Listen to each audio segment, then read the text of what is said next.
নিজের চোখে দেখা। কিছুদিন আগে একটা জানাজা পড়িয়েছে, খোদার কসম করে বলছে 6:30 ইন্তেকাল করেছে। হসপিটালের বিল দেনেওয়ালা নাই, 4 সন্তান। অ্যাম্বুলেন্সে ঘরে ঘরে আসবে, 1000-1200 টাকার বিল দেনেওয়ালা নাই। কি বুঝলেন? ক্ষণস্থায়ী দুনিয়া। মুমিনের কম থাকলেও আমি বলি, কেউ যদি এসে বলে হুজুর একটু দোয়া করেন, খুব পেরেশানিতে আছি, আমি তার হাত চুমু খেয়ে বলি তোমাকে মোবারকবাদ, আল্লাহ তোমাকে ভালোবাসে।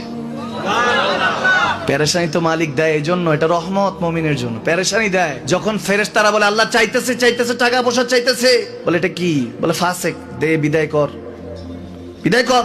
তার চাওয়া আছে, বিরক্ত লাগে, বিদায় কর, কি লাগে দে। আল্লাহ 10 কোটি দিয়েছে, 100 কোটি দে, বিদায় কর। মুমিন যখন চাইতে থাকে আল্লাহ আমাকে কিছু লাগবে, যখন একটু করে চায় আমার মাটাকে সুস্থ করে দাও, বাবাটাকে আল্লাহ আমার স্ত্রীকে, আমার আমাকে একটু তৌফিক দাও, চাইতে থাকে মুমিন। আল্লাহ বলে যখন ফেরেশতারা দেখে মুমিন চাচ্ছে, দেরি করতে পারে না, তাড়াতাড়ি খাজানা নিয়ে দিতে নেবে, আল্লাহ বলে রাখোস না, এত তাড়াহুড়া কিসে? তার চাওয়ার মধ্যে তো প্রেম আছে, একটু চাইতে দেস না। থাকুক না মুমিন আর একটু পেরেশান, থাকুক না, থাকতে দেস না, একটু থাক, একটু থাক। পেরেশানিতে রেখে আল্লাহ মজা নেয়, মহব্বত নেয়, মুমিনের অন্তর থেকে খুশবু নেয়। আল্লাহর বড় মায়া, মুমিন যখন চায় আল্লাহ তখন মায়ার নজর নিয়ে তাকায়, হায় হায় আমার বান্দা, সুবহানাল্লাহ।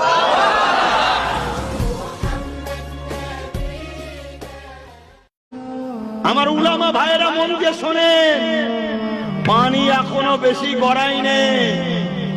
আসুন একমিনিট হই, কথা বলুন, জবান খুলুন, ওসিলা হিসাবে পাশে দাঁড়াবো। আর যদি মনে হয় যে না ওদিকে যাব না, যেমন ভাড়াটিয়া খেলছি খেলবো, মসজিদের মধ্যে ঢুকিয়ে তোমায় পুরানো হবে, মিলিয়ে রেখে দিও আমার কথা। যদি না হয়, বেশি নয় 2-3 বছর যদি বেঁচে থাকি, তোমাকে আমি দেখিয়ে দেবো প্রমাণ। মসজিদে ঢুকেই মানুষকে পুরানো হবে। যদি আমার কথা না শোনো তোমরা, ভাড়া খেলা সব ভুলে যাবে। আমি কি বলছি বুঝতে পারছো না? এখনো শোনা যাচ্ছে।